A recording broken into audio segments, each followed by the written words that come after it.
announcements today. I'm going to start on my left, Mineral Wells ISD today. We have three of the trustees and board members. John Kuhn wanted to be here today, but he's celebrating a teacher who is receiving an award at Rutherford College. So he made the right choice to be with that teacher and to be there with that person. But we have today Maria Jones. You want to stand and say hi? There you go. Thank you. Joe Llewellyn. Thank you. But anyway, Dean's doing a great job. I can't imagine overseeing both of those responsibilities. So we appreciate you guys being here. Of course, we have Palo General Hospital, Ross Cortmas, CEO.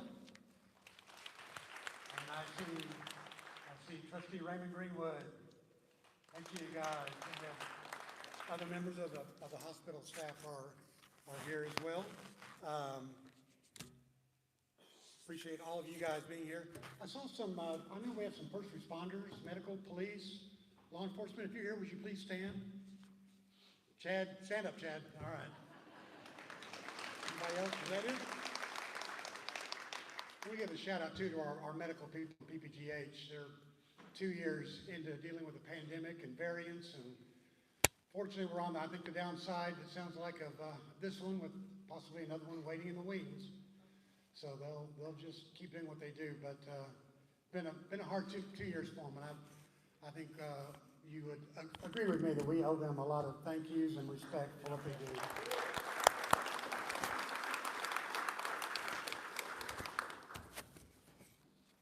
I want to recognize, of course, my board of directors. Obviously, I know I saw our board chair, Corey. There's Corey Crenshaw. Appreciate you. I know our chair-elect, Cody Jordan, is over there. Our past chair is here, Carla Hay Purdue. Gary Ward, of course, he led our invocation earlier. Gary, thank you for being here. Ryan Roach. There's Ryan. Is Urban here? Urban Kramer? Did I see Urban? I don't know if I saw Urban, but we'll give him a shout out. Urban, wherever you are. Nikki Elms. Nikki, where are you? There's Nikki. Sheila Charles could not be here today, but I thank her for her volunteering and serving on our board. Mike Allen also could not be here, and I'm going to keep Mike in our thoughts as he continues recovery from some health things. So everybody think about Mike when you can. Melody, is Melody Singleton here? She may not have been able to be here. And Jessica Samples, who is undergoing some more work on a leg and foot, I think, today. So keep her in your thoughts and prayers as well. Ambassadors, please stand and be recognized. Love the ambassadors.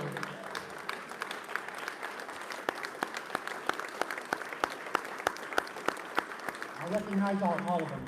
I know them all. They obviously help set up the room as they do every year here. They help us with our banquet, all of our celebrations of you guys, new members, business after hours. They do everything. And we're a volunteer organization, so with our board and our ambassadors, we couldn't do what we do without them. And I just want them to all know they are very much appreciated. And of course, last but not least, I want to recognize our membership director, Marcelinda Williams. Amazing, thank you. And our tourism director, Rose Jordan. Where's Rose? There's Rose. Thank you guys so much for everything you guys do. Y'all do it with passion and with heart. And I appreciate learning under you and working with you very much.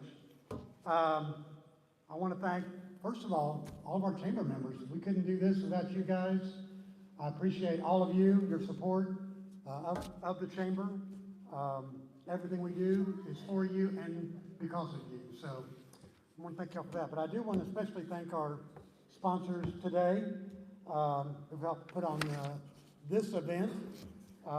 We have several levels of sponsors. I want to recognize our community champion sponsors this year are Jack Powell Ford. Are they here, Jack Powell? Thank you, guys and ladies. Thank you. I don't want to get in trouble with the guys and ladies thing. Palo General Hospital, once again, thank you. And City View Community Church, thank all of you for sponsoring today. We have our community booster sponsors at City of Mineral Wells. Thank you, City of Mineral Wells.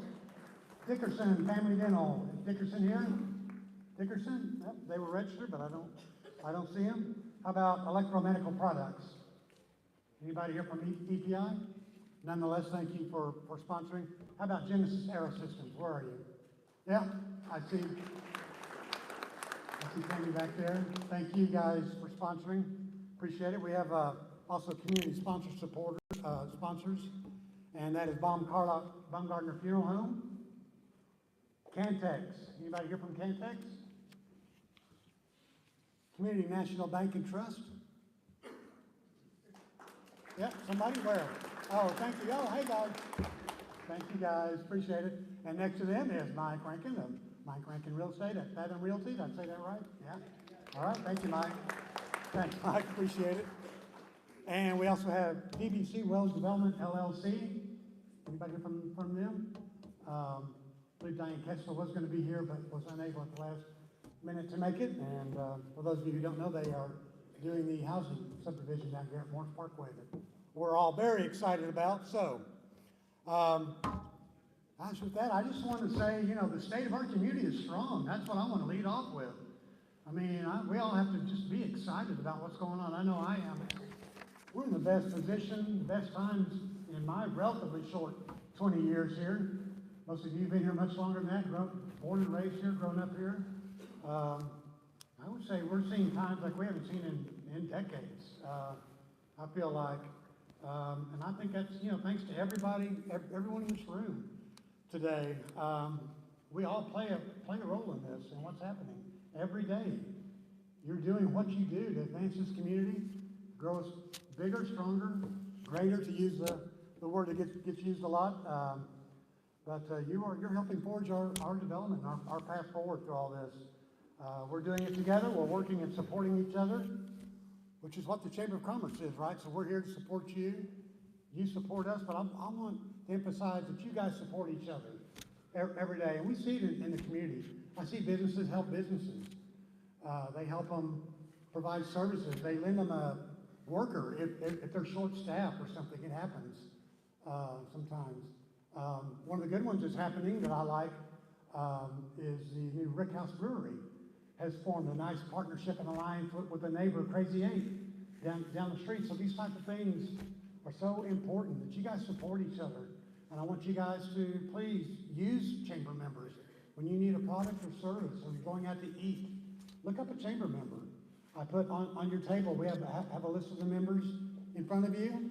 Obviously, you're not going to probably scan all 400 and something members in alphabetical order. We do on our website, mineralwellstx.com. There is a directory, and you can search, and it's broken down by category. Or you can go to visit mineralwells.org and check on restaurants and events and music and whatever's going on. So again, I just want to encourage everybody to support each other, love each other, help each other, and just know that we are here to help you and support you as well. Again, it's just a great time. There was a video of former NFL head coach Dennis Green, right? So he was with the Arizona Cardinals, and after a loss, I guess they didn't think they should, again, they felt they shouldn't lose. He got to the press conference and he said, "They are who we thought they were." And I like that because there's been a lot of people who think they knew what we were, but we weren't. We never were, and we're not today. So I want you guys to know that we are not who they thought we were. We're much better. We're moving forward. We're moving onward. And just know that in your hearts, that we are not who they thought that we are, and that we never were that. So I'm going to get on with the program because you guys are tired of hearing me talk, I know. We are very blessed in Mineral Wells and Palo Pinto County with a lot of excellent school systems, large and small. We have hundreds of professionals and employees throughout our county who are dedicated to teaching and molding our sons and daughters, our grandchildren. They're dedicated to turning them into becoming our future productive, innovative, and thoughtful contributors. Here in Mineral Wells, we do have the county's only private school, community Christian school, and it's one that's probably often overlooked, doesn't get a lot of recognition that they deserve. And it's so that's a shame, because I think CCS over the years, I know from my previous career, I've covered their achievements in the classroom, on stage, on football fields, on basketball courts, playoff runs. I've covered it all, and my favorite sideline that I've ever been on is one with Brian Horton and the Warriors. That is a treat to watch him and listen to him. And those kids are dedicated. They all work hard in every facet. I've seen it through the years. When Weatherford College started their dual cap program, CCS produced the very first dual cap student. Right, so Jordan Masick received her associate's degree from Weatherford College, walked the stage just days before she walked her high school stage and got her high school diploma. Since then, they've produced 8 other dual cap graduates, and they have a handful of others who are now currently on track to achieve that. They've achieved in every facet I can think of. Community Christian School is led by Administrator Doug Jefferson and has since 2008. He is originally from Mineral Wells, and he is a graduate of Mineral Wells High School in the class of 2000, where he played football and soccer for the Rams and participated in theater. Doug's soccer endeavors took him to Missouri. Unfortunately, an injury in his freshman year sidelined his soccer playing days, but it put him on a new path. And Doug became a youth minister while continuing his education. After completing his Bachelor of Arts at Southwest Baptist University, he enrolled in a graduate program at Texas A&M Commerce. While working on his master's, he took a job as a junior high teacher at Community Christian School. This was the beginning of what would become a long-term relationship with CCS. So after completing his Master of Arts degree at A&M Commerce, Doug attended seminary in Kansas City. It was during this time God called him to return to his hometown of Mineral Wells, and specifically to CCS. Through a connection at CCS, Doug met and married the love of his life, Jan. They now have 3 daughters, Olivia 10, Victoria 8, and Avery 5. And during his time with CCS, the school has been enriched through building back a high school, developing stellar athletics, and an award-winning fine arts program. Doug has overseen the creation of the industry-leading dual credit program and many more areas of expansion, while staying true to the school's original founding vision. And I can say Doug is all about Mineral Wells. It isn't about them or him or other things. He is truly 100% about this town, loves this town. I know he will tell you that, but I know he lives that. So without any further ado, I want to introduce Doug Jefferson, Community Christian School.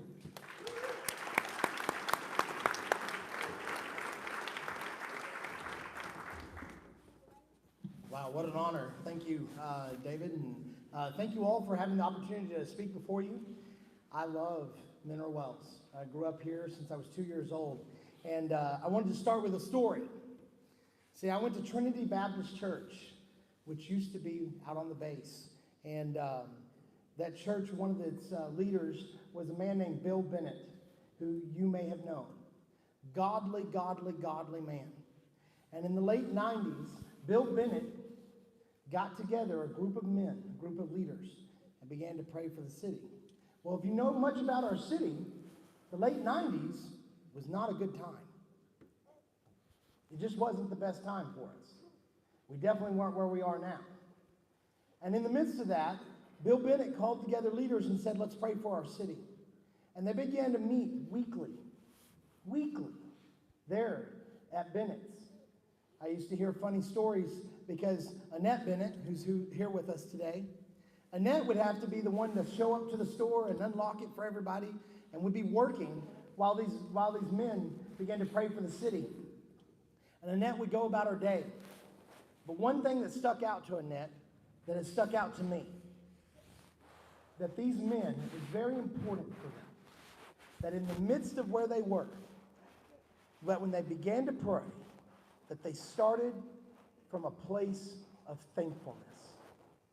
They didn't start from, this is what we don't have, and this is bad, and we got to fix this, and we got to fix, all those things would get prayed about. But it was important to Bill Bennett that we start from a spirit of thankfulness. And that's part of what I want to share with you. Part of how I function in my life, function in my job. I want to be thankful for the city of Mineral Wells. Do we want to grow? Absolutely. Do we want to get better? Yeah, absolutely. Do we see great things happening? 100%. But I have learned in my life that if you start from a place of lack, you're always going to stay there. But if you start from a place of thank you, God, for what you've given us, I'm excited for what you'll give us more. That story I just wanted to share with you this morning and charge you, all you business leaders, city leaders, today at some point, take the time to say, thank you, God. Thank you for what we have. I'm excited for all the people here today. So I have a lot to talk about, but I'm going to make it as short as we can. I asked David, because David had told me about 10 minutes, and I said, well, what if it's shorter? And my thought is, nobody in here is going to complain if I go shorter than given, right? Amen? All right. So, but Community Christian School is an amazing school. And it's been there since 1981, serving people.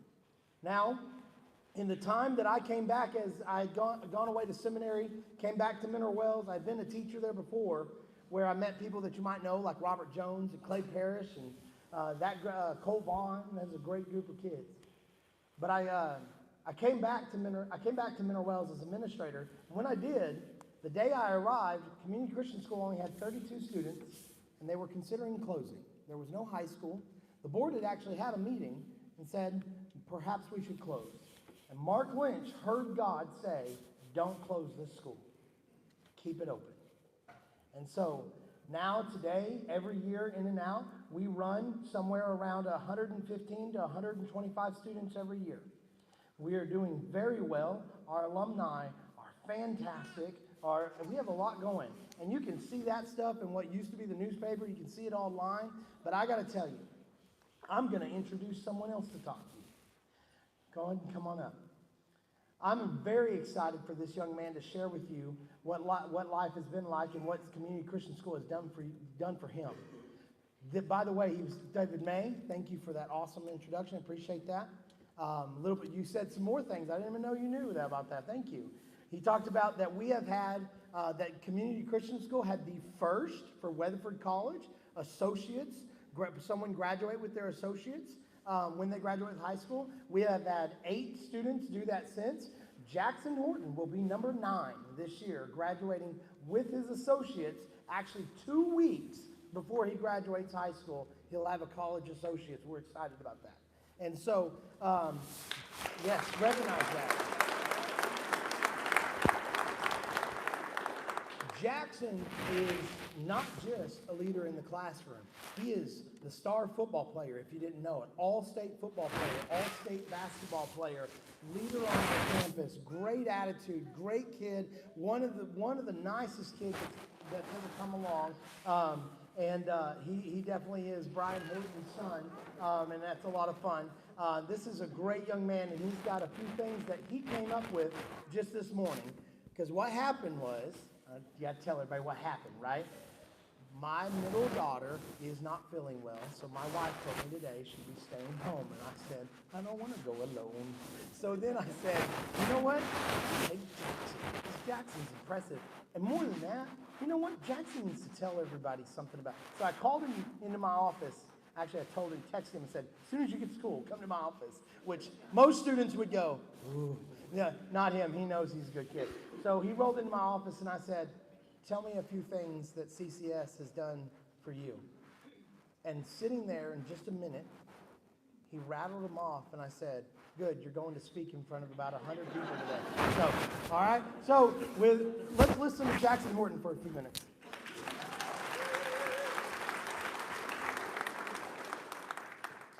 Well, it's a blessing to be here, but these are some of the things I have to say. I've been in community Christian school since I was in pre-K, and I am now a senior in high school. I have been given a great education, and I believe that statement is evidenced by my 4.0 GPA in dual credit classes, along with attaining an associate's degree before I graduate. Education is, of course, amazing, but there are other schools that could have given me a great education. CCS has taught me some lessons that are more important than something I could have ever learned in a textbook. The first one is flexibility. My grandmother has always told me that blessed are the flexible, for they will not be bent out of shape. Being able to adapt to a situation on the fly and not complain is crucial to success, or at least it certainly seems that way. My teachers have taught me day in and day out to be flexible, usually in the form of a random incident happening and someone needing help, which makes plans thrown off. But this leads right into the most important lesson I have learned at CCS, having a servant's heart. To me, this is my key to having joy, stepping outside of myself to think about others' needs. From serving at events to mission trips as a school, our school has a servant's heart, and I feel this wears off on many of its students, which can only be good for the community of Mineral Wells.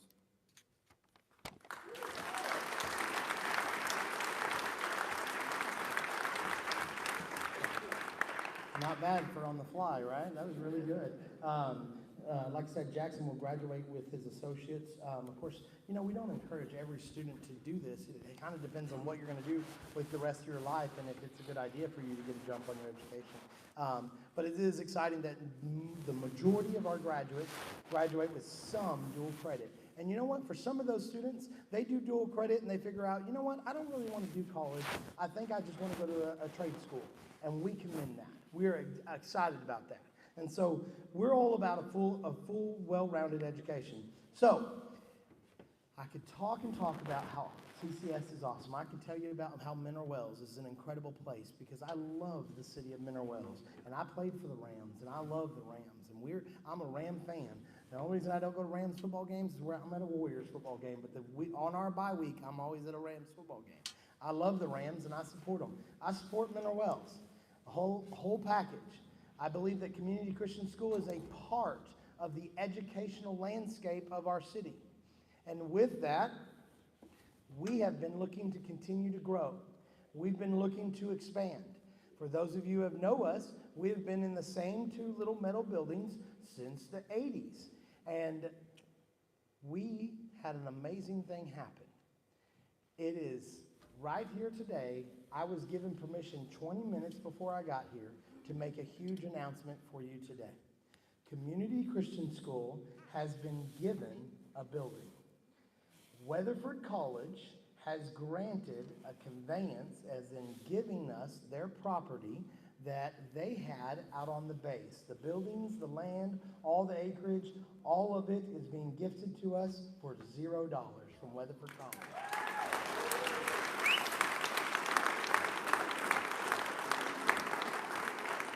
Now that should incite a spirit of thankfulness in us, right? We have been working on that since April. It's before April. It actually came about. We used that building quite a bit for one-act play. We would, allow the Weatherford College would allow us to be in there because they have a theater and everything. And we found out that Weatherford College had different plans and they were moving away from that building. They weren't going to be using it anymore. And I talk about God. I talked to the vice president there, and I said, what are y'all's plans for that building? And he said, well, we're looking to sell it. That's what we're looking to do. And I said, well, I think you ought to give that building to Community Christian School. And there was a pause, an awkward pause on the phone. It was the darndest thing. I don't know, because I've known Mike Indy for a long time, and he always has something to say. But there was a pause, and he said, give? And I said, yes, give. You should give that property, all of it, every bit of it, to Community Christian School of Mineral Wells. And he said, that might be a possibility. And guys, after quite a bit of legwork, all those things, we have worked through drafts of things and negotiations, all these things, contracts, the whole 9 yards. And literally just this morning, I got the okay that we may now be public. Weatherford College is honored and excited to give us the property, and that will eventually be, not tomorrow, don't look tomorrow and be like, I thought y'all said y'all, it's going to take a minute, okay? But that will eventually be where Community Christian School is located. It was a big deal to us. I know that it does mean moving into Parker County. We just won't say that real loud. It was a big deal to us that it is still the city of Mineral Wells. And we worked through it to make sure that we were on the same page, that we were still going to be considered part of the school district of Mineral Wells ISD, because we want to be considered a part of that school district. Because please hear my heart, Community Christian School is you guys' private school. And you be proud of it, whether you send your kids to private school, public school, homeschool, you be proud because it's your private school, it's your community Christian school, and you should be proud of it. We are excited about all the different things that we have going on, and I know that, David, you might wanted me to talk a little bit longer, but I think I'm wrapping up, and I just want to wrap up with this. What I learned growing up in Trinity Baptist Church with Bill Bennett and the Bennetts cannot possibly be put into words. They set my life in the right path. I honor them. I go to church at Well of Life Church, and I'm an elder there, and I love where I'm at. I always honor from where I've been. And what I want us to encourage us as a city, the best days are yet ahead, but let's honor the people, the men, the women, the people that were before us. Let's honor them. You know, I was on the very first soccer team at Mineral Wells High School. I was on the very first. I was a freshman. Mineral Wells didn't have soccer before that. And then I was actually the first player from Mineral Wells to go on a scholarship to play soccer. I was the first one to ever do that. I got hurt, so it's not a big deal. We weren't that good, but not like they are today, because they're crazy good, aren't they? We weren't that good.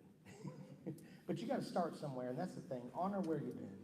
I'm excited about the people I'm meeting with over here. They've got big plans for Mineral Wells. You guys are anointed by God to come help us be at the next level. I'm thankful for you guys, but I tell you, as City of Mineral Wells, let's always be thankful for where we've been. Yes. Amen? All right.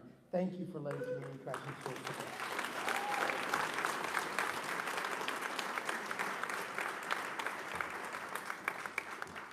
Thank you, Doug, and thank you, Mr. Jackson. We appreciate that very much. I was so hoping, had fingers crossed, that he was going to be able to make that announcement for everybody today. So that's breaking news for the media here today, what he said. So we really appreciate, Doug, you being here and sharing that with us. All right, Baker Hotel. The one thing everybody wants to know about. I don't care if you're from here or where you're from. I was just in College Station for a few days earlier this week. Where are you from? Mineral Wells. Tell me about that big hotel. What's going on with the hotel? Is it open yet? And so you get to have that talk and discussion, but I also get to then have that Four Corners talk with them. You know, we also have the Crazy Water Hotel. It's open online and shops are in it. We have a new subdivision. We've got retail and boutiques and shops. You get to have the whole big conversation. And a lot of people are like, oh, wow, that's great. We didn't know that. But the Baker's opening, right? You go, yeah, okay, it is. I promise it is. So we're going to, we're fortunate today to get an update in the program. We're going to get it from Mark Rawlings. Most people here know Mark.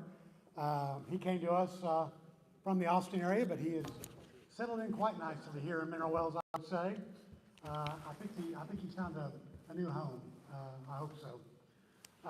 Mark is a restoration specialist. He specializes in historic hotel and restaurant remodeling and restoration.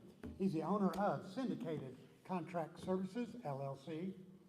Among his notable prior projects before here, he did the Driscoll Hotel and the Stephen F. Austin Hotel in Austin. He did the St. Anthony Hotel in San Antonio, as well as the Gunter Hotel, a very, very famous historic hotel in San Antonio. The Hotel Icon in Houston, the Royal St. Charles in New Orleans, and also the Le Pavillon in New Orleans, and Stagecoach Inn in Salado. So it's this specialty that brought Mark to Mineral Wells in 2008 by the Baker Hotel Development Team. He was contracted to oversee the restoration and redevelopment of the Baker Hotel, which is the largest renovation of a historic property in state history. And that amazes people. You tell them that, people's eyes just like they get wide when you tell them that. They just find that's hard to believe that it happens right here in Mineral Wells. Mark isn't just a general contractor on a project. He became one of the project's general partners as a primary investor. He has a stake in the performance and the success of Baker Hotel and Spa. As I said, Mark has woven himself into the fabric of Mineral Wells. He's purchased properties here, including a magnificent historic home that he has turned into one of the town's most majestic properties. It's beautiful. He's even settling down with a Mineral Wells girl. I had to throw that in. So I don't know if Mark ever really settles down, but she's probably got him calmed down a little bit. I don't know. So when he's not working, he can often be seen out on the town. So Mark is definitely one of us. He's not only talented in what he does, he's a fun-loving guy, he's a free spirit. Like Texas, everything about Mark is big, especially his heart and his dogs. Everyone wants to know about the Baker Hotel, and today, those of us who are here are going to hear more about it. Please welcome Mark Rawlings.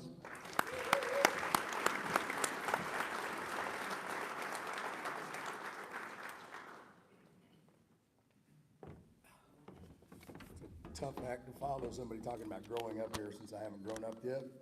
I can't claim that one, but we've had a good time here meeting everybody, and it's been a nice run thus far, and we're looking forward to continuing to get the Baker restored. We're really close on our final funding that's going to happen hopefully in March, so we'll be able to really put the pedal to the metal and get her done. But we can't go show you where we are now without showing you where we've been, and you see what the hotel looked like when we took it over.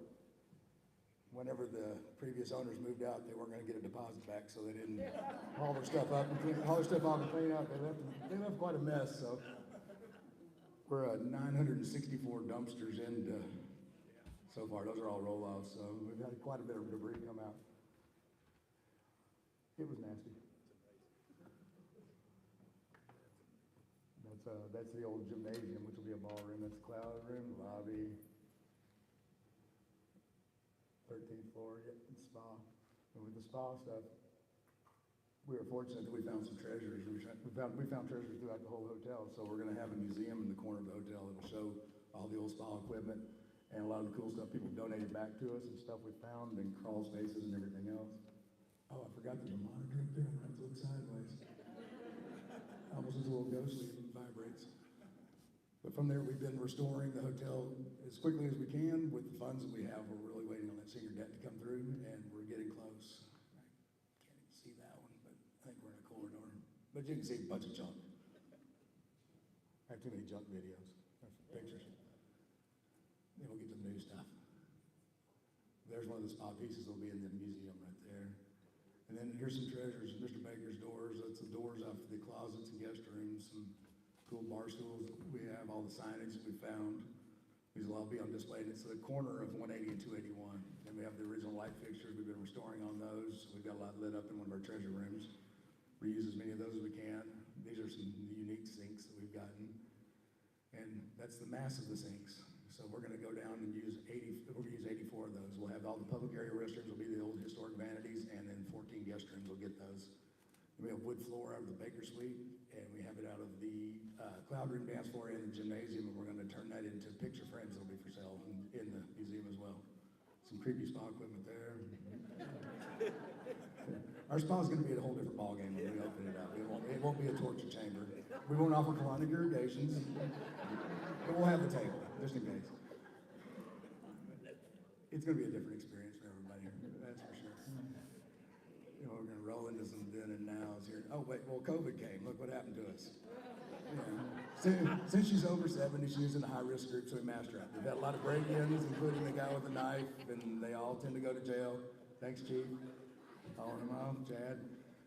And that was a desk before and after with graffiti, but this is before on the 13th floor, and then we've got a little after one that shoots up after it, so that's what it looks like now. Not finished, but big improvement. The windows are in. We've restored all of the windows. We've done the demo. We've done the abatement. And see that one? Oh, that's the cloud room. It flashed up. And this is the old gymnasium, which will be a grand salon. It'll be a ballroom. The ceiling was falling down. Most of it was on the ground. That's how she looks right now. That's up in the cloud room. Previously, that was in process. Now we've got a little further along. That's where we're taking 2 guest rooms to make 1 guest room, so you see the demo done. But the exterior looks much better.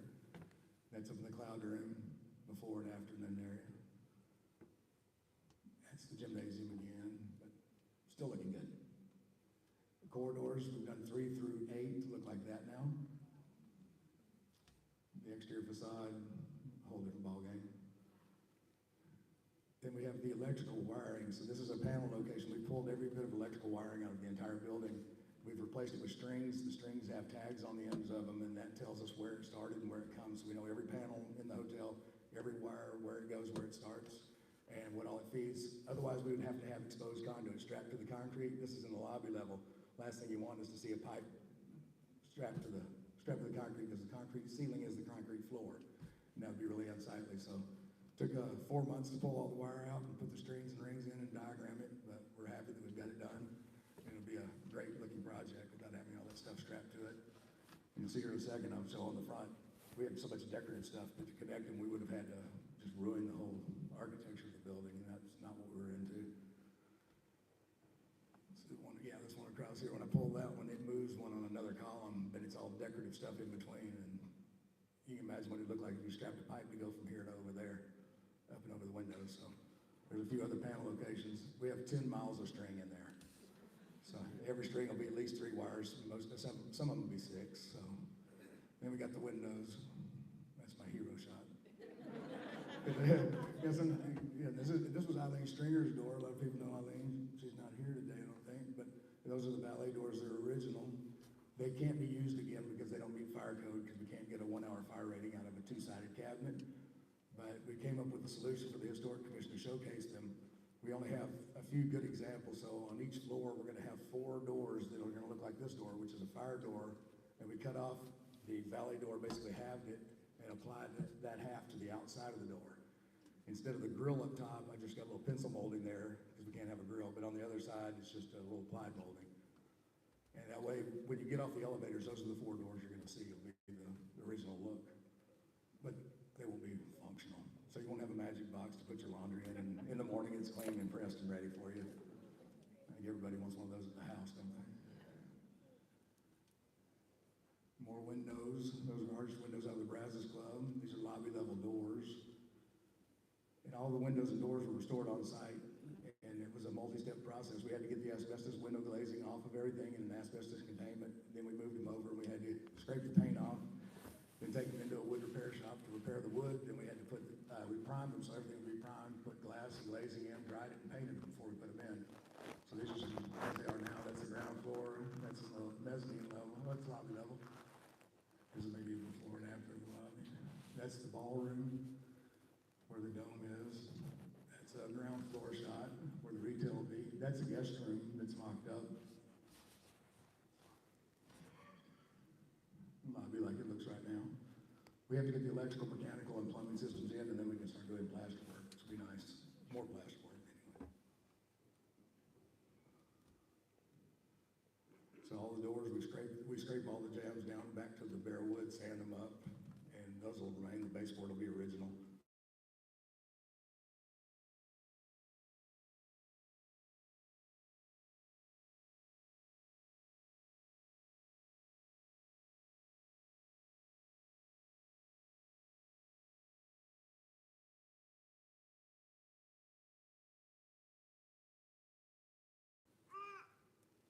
And there's some good details left in some of the moldings and some of the plaster work up there as well. The fountain, the pool will be restored.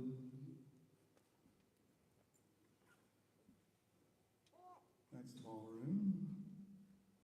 Nice shot of the facade going up. She looks better without missing teeth. This is up in the bell tower, so those are the bell tower windows. We had to build them down on the first floor and disassemble them and then reassemble them up there and put them in place. Because they're 14 foot tall, and we couldn't get them up a spiral staircase, so we didn't have much choice there. That was it while we were doing it. That's a view from the top of the tower. If anybody wants to go, let me know. We'll sign you up for a trip. Selling tickets for that one. Some of you may have seen the roof work as of late. It's pretty interesting to watch everybody hanging off. The exterior pool buildings have all been rebuilt too. That's the top of the tower. And of course, we got lit up peak for Valentine's Day. This was the best event that happened in there this year. It's our engagement photos.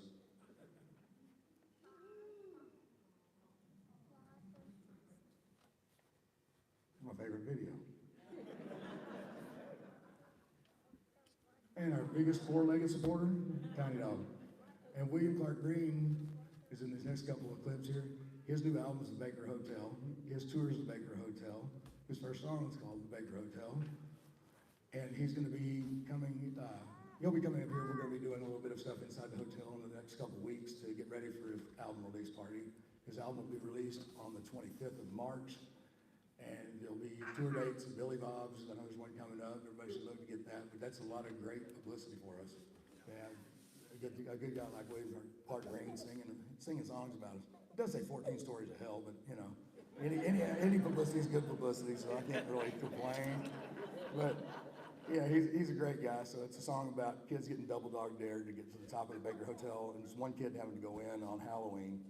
And so he's all going through there with his flashlight and going by them while they're singing and performing. So it's pretty humorous, but he's a great guy, and I'm sure you'll all get to meet him. He'll be around. But yeah, with COVID hitting, we're dealing with the old supply chain issues, crazy inflated pricing. So we've been redesigning some of the systems that we're putting in. When you get numbers back that are double what you have to spend, you have to figure out how to make it work. And we've been doing that, and we've got everything back in line again, which we're very glad to be. And then we get into our social media following, which is bringing a lot of attention to Mineral Wells. We've got 64,000 Facebook followers now, which, and then we have 80,000 TikTok followers that have done 1.1 million likes and 20 million views in 3 months. And then we have a good Instagram following. So we're the second most followed historic hotel in America, and we're the only one not open. And we're quickly catching number one, so we'll be number one before long.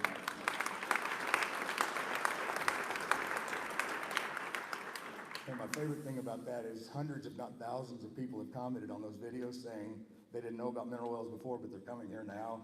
I've had people say, I was never going to go to Texas, but I am now. People from other countries are commenting they want to come.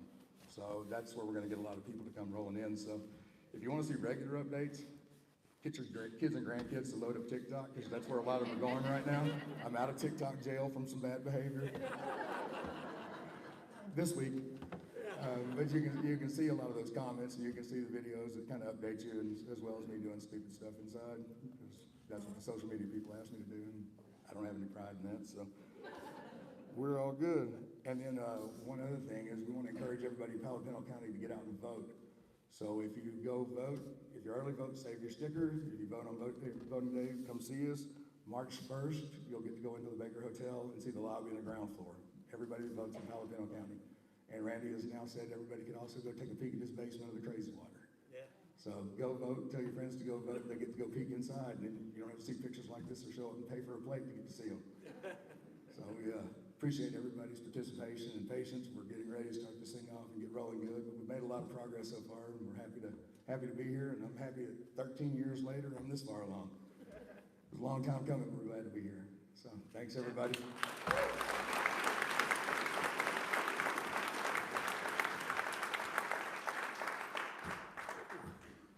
Thank you, Mark. That was awesome, and in typical Mark fashion, did not disappoint at all. So we do need to point out, and I should have sooner, Randy and Misty Nix here. Randy, of course, is a principal investor in the Baker, and as you all know, they did the Crazy Water project through a public benefit corporation. I always like to say that and remind people, public benefit, two very important words in that project. 88 local investors, open, online. It's happening retail. We have some of the retail people here with us today. So I want to give them a hand too. Thank them for everything they're doing. And I missed somebody in the introductions, and one person you probably should not leave out is the district attorney. Christy, thank you for being here. I'm so sorry I forgot you and overlooked you. Okay, I'll stay out of trouble and not endure that repercussion in the future at some point.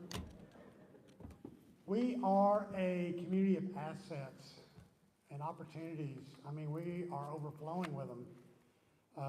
And you can rattle them all off. Of course, I don't know how many areas have 3 state parks in their area. I mean, that is very unique.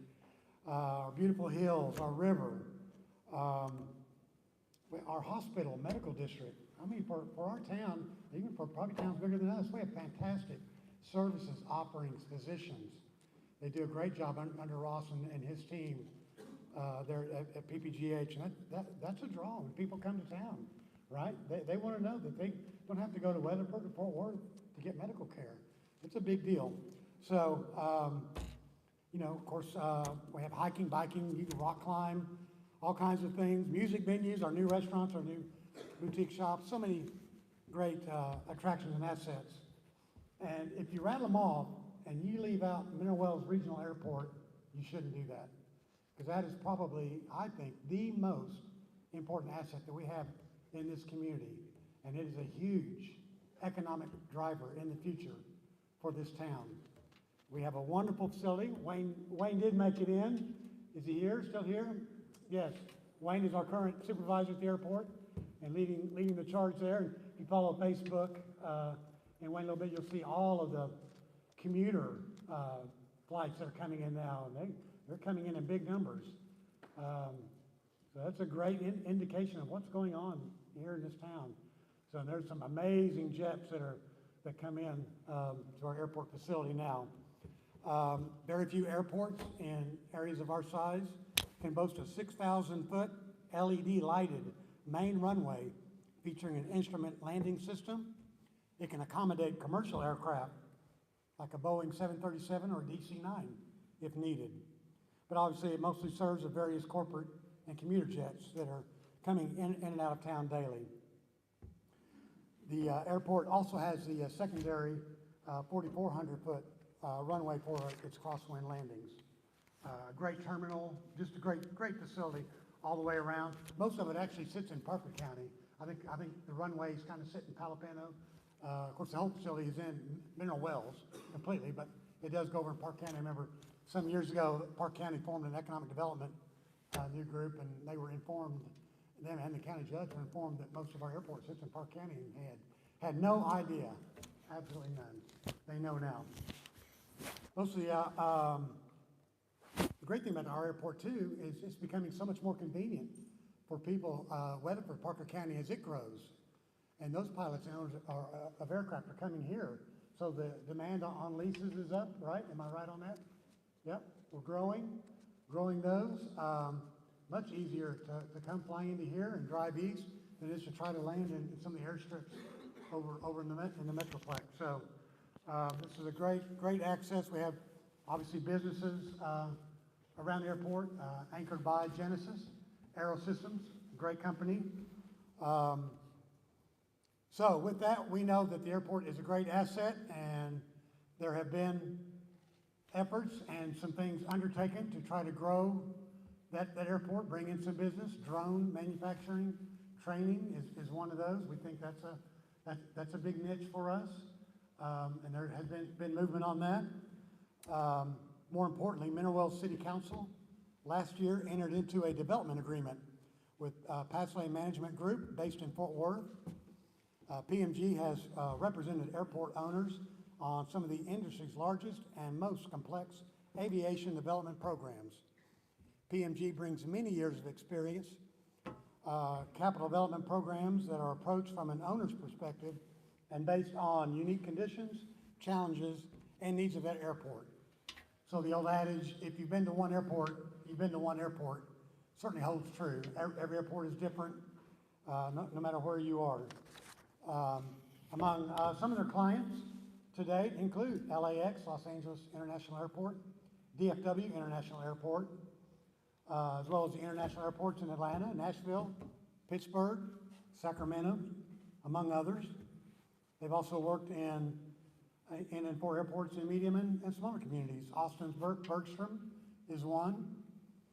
Omaha is another. So with that, we have with us today several members of Passley Management Group, including President and Managing Partner Clay Passley. Clay, thank you for being here. Thank you. We also have with us Principal John Terrell, Associate Principal Andrea Payne, and Pam Goodwin. So we've asked them to come today. Thank you. So we've asked them to come today to give us an update on the airport development project, where it stands, and what they see as the potential and the direction for our airport facility as the airport and Mineral Wells begins to take off.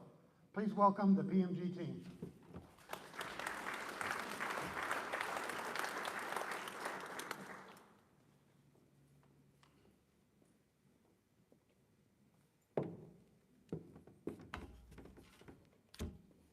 Well, first, just thank you for the opportunity to speak to all of you today. We have, as was mentioned, we, over a year ago, worked out agreements with the airport, and, I will just give credit to the Baker Hotel, because I was actually out here on a tour of the Baker Hotel, and it was through that and meeting with Randy Nix and the mayor and some of the other folks that we started having a conversation about the airport and that asset that it is, the Mineral Wells Regional Airport, and what were the possibilities. And through those conversations, it led us to deeper conversations of even further. I spent 15 years heading commercial development for DFW Airport and mayor of the city of Southlake, and recognize a city with a vision when I see it. And Mineral Wells has a vision, and to be a part of and help form and direct that vision is an absolute privilege. I will say that the partnership that we have already created with the leadership and the city, the mayor, the council members, the airport advisory board, and all the leaders within the city has been amazing. I will say that Doug mentioned that between the Baker and the airport that we were appointed by God to come here. Well, that raises the bar, and I've never been nervous getting up here, but being appointed by God, that puts the bar really, really high. And we want to step out there and do some just very amazing things out at the airport. And just really quickly, the introductions, we have kind of redeveloped, and Clay has been, started the company back in 2006 after over 2 decades of leading DFW Airport and building Terminal D and a number of things. So you're receiving a team that has experience in developing airports across the country at a very high level, and that is a very broad team that is interested and willing and challenged and want to bring this airport into just an amazing economic driver for the community.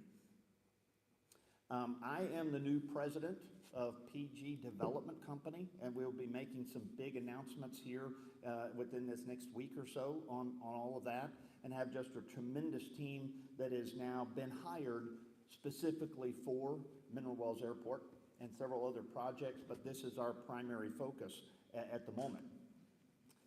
As we went through and started talking with and making presentations, our task was to first start a vision for the airport. So working too with David Haas on the economic development side, aligning our vision for the airport with the city's vision across the board, and making sure that it was in alignment, that it did focus on the tourism, that this airport was going to help generate and support a vision that has been, visions don't happen just overnight. And so this city has spent a long time creating its vision. And now the airport is aligned with that vision. We want to make sure that it promotes access into the community, and that there is this connection between the airport, the downtown tourism area, because that is your front door for this community, for all of those aviation folks that are going to be flying in for your tourism and other opportunities in the city. We want to make sure, and the next step was to create a development plan.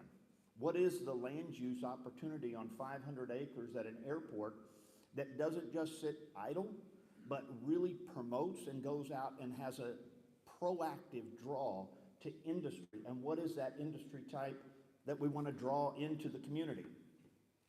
And then our primary purpose is to make sure that we grow this economy, that we turn this airport into an economic engine. We want to make sure that the airport is a driver for this economy, and when you list the top benefits of this city, the airport is right up there at the top as to why you want to come and do business in the city of Mineral Wells. So those direct impacts. We want to create jobs. That promotes housing. It promotes spending. It increases your taxes. It then also drives businesses to want to relocate here. A lot of the other kind of competitive airports that are similar have a lot of information on what kind of economic driver they have become, and we want to set up those stats that show and analyze exactly what this airport is doing for the community now and as we grow forward.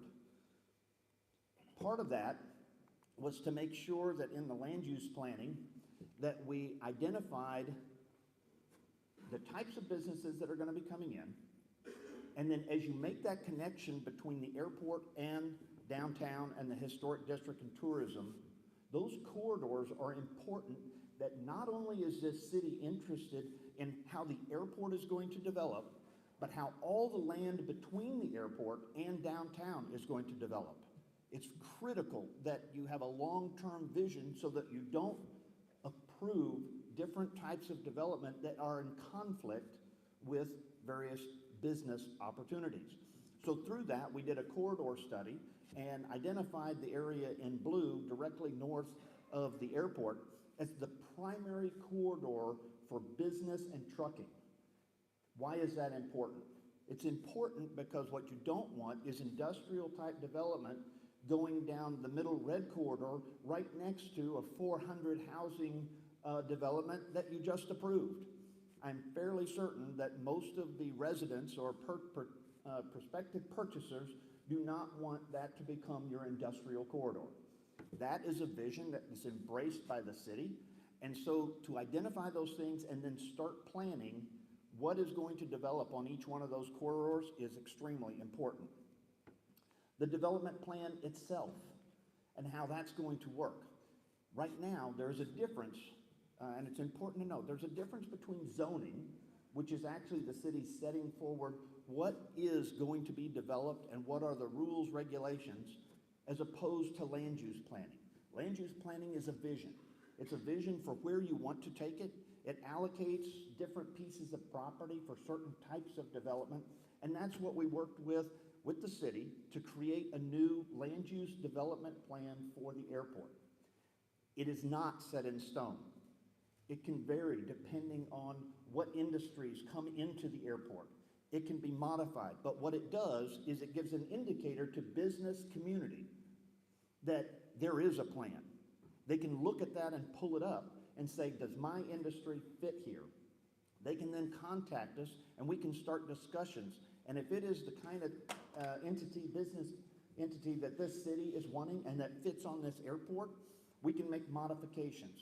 The city, through some of what I'll talk about here in a second, has already shown that it is a city that will drive business. It is business friendly. It is going to not be uneducated about the type of business and just select anything. I love the fact that this city now is committed to a vision, and it's not what comes first and is easy, but is what's best for this city long term, and that's really important. We're looking at different things like build-to-suit offices and new hangar space. We want to make sure that the entrance to the airport becomes something that when you have drive up, you have an appeal there that really identifies this and sets it apart from some of the other airports in the area, and is an attractant to any kind of business that come up and say, wow, I want to be located on this airport. It is really moving forward and in kind of lockstep with the city. We've got industrial opportunities both on and immediately surrounding the airport that are just phenomenal. There are some vacant tracts of land that can grow that businesses in that area, and not just on the airport, but immediately adjacent. R&D type facilities. There is a whole lot of stuff going on in the aviation and aeronautical community that is perfectly situated for this. And why is that? Much of the unmanned testing and so forth of these vehicles cannot take place inside a very dense metropolitan area. They need some open space, but they also need some of the critical features that were talked about that this airport has in terms of the length of the runway, the ILS systems. So there are unique features about this airport that are very conducive to these different types of industries, and even including most recently some movie studios. And you guys have really kind of taken off in that area, and I understand there's been some Yellowstone shooting and parties and folks flying in from Hollywood, etc. Well, we'd love to see that expand. Nothing like bringing in all of the Hollywood stars, elite directors, and having them be able to taxi right up to some movie studios on the airport. And we've already taken them out on tours, and I'll talk about that a little bit. But there is a broad base of opportunities in Mineral Wells and on the airport for numerous types of industry. Now, I know we're running a little bit short on time. I can actually talk about this for several hours. Anybody wanted to stay after? This is exciting, and I think you can tell from this group of PG Development and PMG, we get really pumped up about opportunities like Mineral Wells Airport and the partnership with a city that is ready to support it and see the vision as well. So we're hand in hand in all this.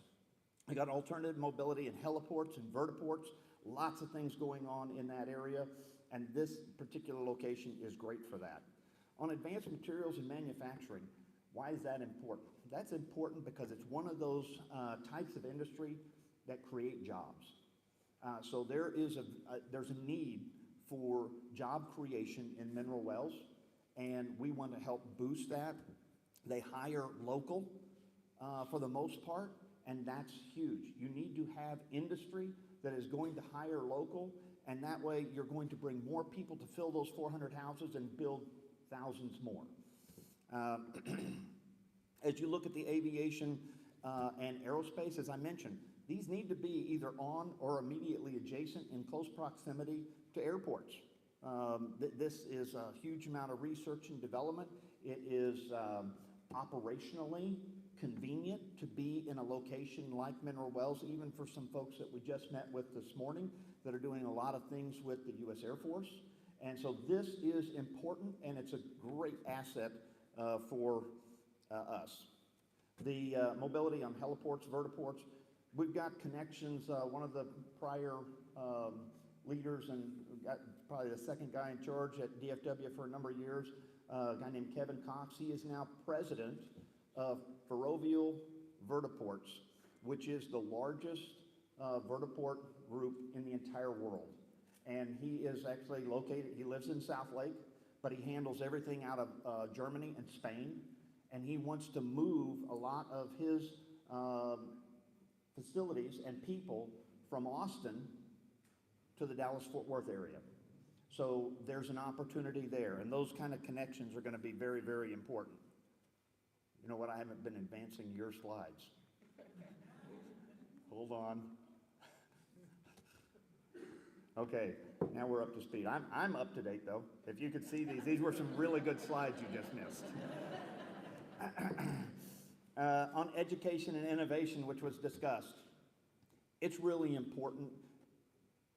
Industry makes decisions based on your employee base. Those have to be trained individuals. As was mentioned earlier by Doug too, not everybody's going to have 4-year degrees, but there are great opportunities in trade schools and trades, and those are fundamentally required to have any community to make it a success. Not everybody's going to be a rocket scientist. And so we need to make sure that this community has trade schools. That can be, trade schools aren't just wood shop, metal shop, plumbing, engineering. It is some of the aviation and technology side as well. So these are not just basic trade school, but it will include that. And we think that the airport can be a very significant base for some of that. And why is this important? Because we are losing people that are qualified in trades in a huge number over the next few years across the country. And so we have to make sure that we have the opportunity to train more people up to back that up. Let's see here. There we go. So some of our prospects, they include various trade schools, pilot training, and I do have to take my hat off to Wayne, everybody at the director. the folks who came before have helped position this airport to be the asset that it is today. We didn't come in and wave a wand and all of a sudden create something out of the blue. There was a base that already started.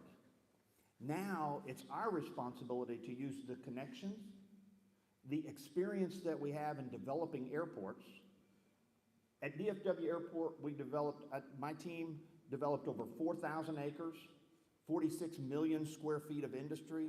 We took annual revenues from $12 million to $144 million a year at DFW Airport.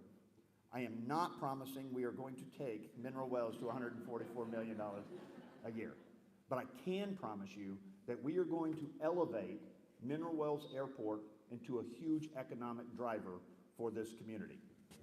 We've got opportunities, and I'll talk to you about MRO offices, the T-hangars, which there's a laundry list of folks who would like T-hangars. We have to make a strategic decision between the city and our team as to how many T-hangars, because they do take up space, are they the highest and best use for the airport? Do they generate the most revenue per square foot back to the city? Do they create the most jobs? So we're going to take a very strategic look at how this should be developed and which ones we will pursue and not. And that is not a single decision. That is hand in hand with this city all the way, because our decisions are the city's decisions. Dauntless Air, Bell Helicopter, which I'll go through. I already talked a little bit about the trade schools, but I will tell you that we've already made a huge amount of progress, had a number of discussions with various trade school entities, including as recently as this morning, and we've worked with what's called the Construction Education Foundation, which does the trade schools for DFW Airport and for the North Texas area, and they are extremely interested in a partnership to bring all of their resources to Mineral Wells for trade school opportunities here.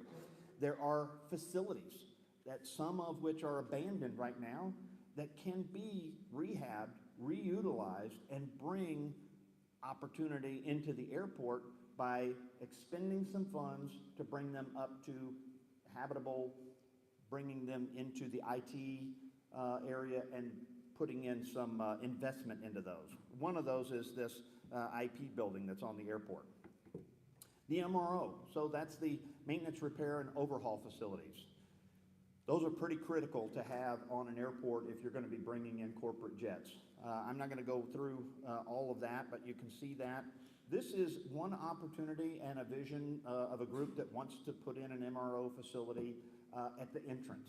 And we see that as potentially the signature entrance building, where you have office space out in front, you have the maintenance and repair behind it. It fronts and on the taxiways so that you can bring the planes right in there. But this is located right as you would turn into the main north-south drive into the airport, and creates that front window that says this place is taken off. It's kind of like being able to see the Baker Hotel as you're walking in or driving in and seeing what is happening to it. It brings new life to the community. We want to bring new life to the airport as well, and that is a big part of that. The T-hangars and just some of the locations, they're very costly to build, but they bring in very little revenue. But they are essential for some of the operations of the airport. You don't want to totally get rid of them, but you do have to decide what is that balance of how many you build and where you place them. Because what you don't want to do is put your least expensive or least revenue generator up front on your taxiways. You want to put your bigger industries and folks that are using your jet aircraft up close to the front. Oh, sorry, thank you. Go ahead and yell out at me. I get all carried away. Let's see. Oh, there we go. So Dauntless, and I think a lot of you already are very, very familiar with Dauntless. They've been a kind of a partner. I think they're coming back in the next month or so for some additional stuff where they spend a couple of weeks to do things here each year. We would love to get them out. They already know and love the Mineral Wells and Mineral Wells Airport. And so we are working closely with them to see what we can do in terms of alignment there and getting them located. We've drawn up some of the opportunities for hangar space and where we would locate them actually out on the airport. The Bell helicopter is extremely exciting. We've been negotiating with them for months. They are very interested in coming into Mineral Wells Airport. It fits what their vision is and their needs for some of their technology and what they're trying to do. This is just a rendering of what we're looking at in terms of the hangar space for them, which would be about a 15,000 square foot hangar. And they're interestingly located on the south side of the airport, not over on the east side where the terminal building is, but off of a little small road down on the south end of the airport.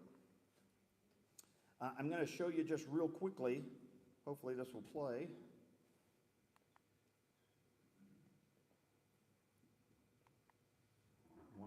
There we go.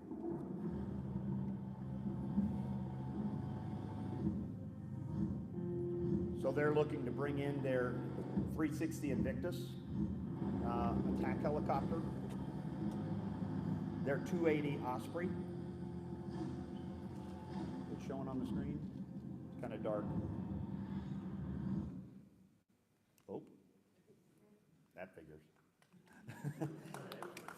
So they are wanting to put in a number of assets into this area and into this, which is also research, design, maintenance facility, but then hangar space for some of their top-end aircraft, which is the 360 Invictus, the 280 Osprey, and some of their new drone systems that would come into this location.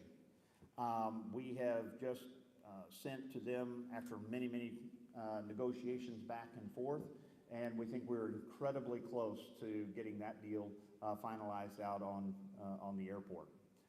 As you look at some of these other opportunities, let me back up. I'm trying to keep these on promotion. I think it's really important to note that this airport too isn't just critical for business and for the economic impact driver that you would normally think of an airport.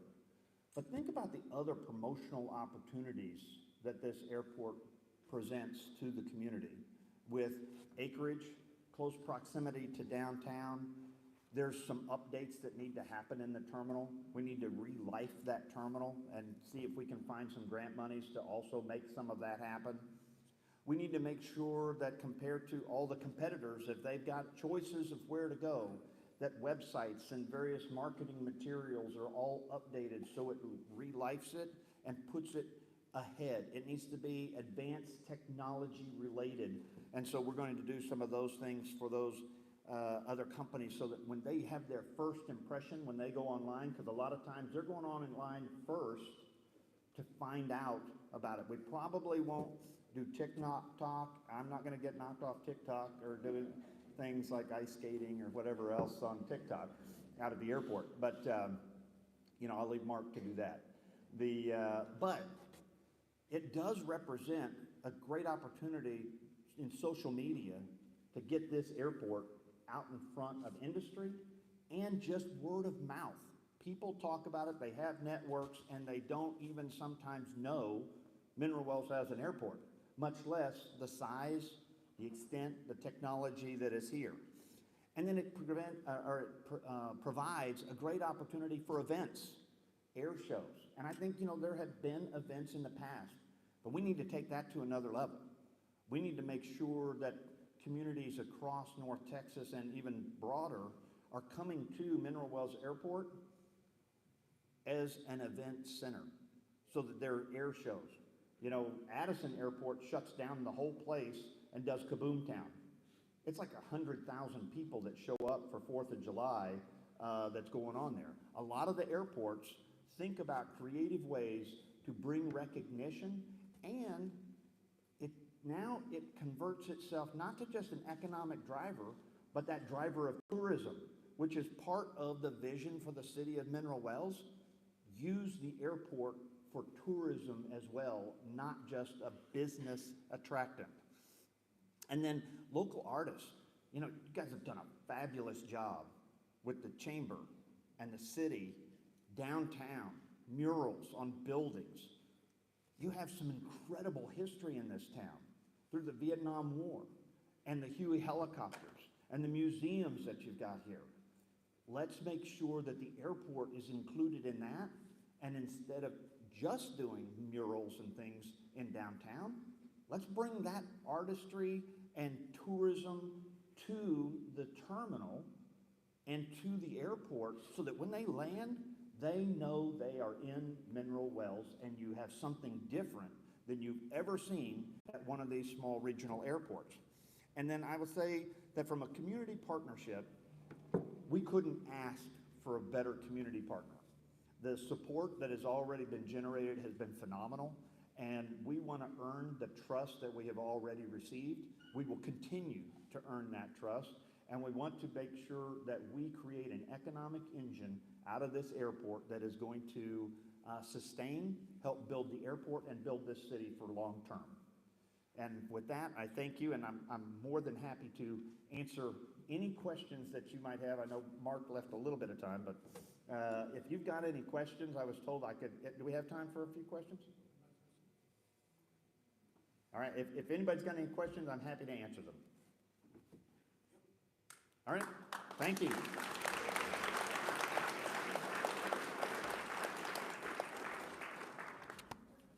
Thank you, I appreciate it, John, thank you. Wow, that was amazing, and I am so glad y'all were here and we were able to hear about those plans and the vision for our airport going forward. I know it's everybody needs to scramble out.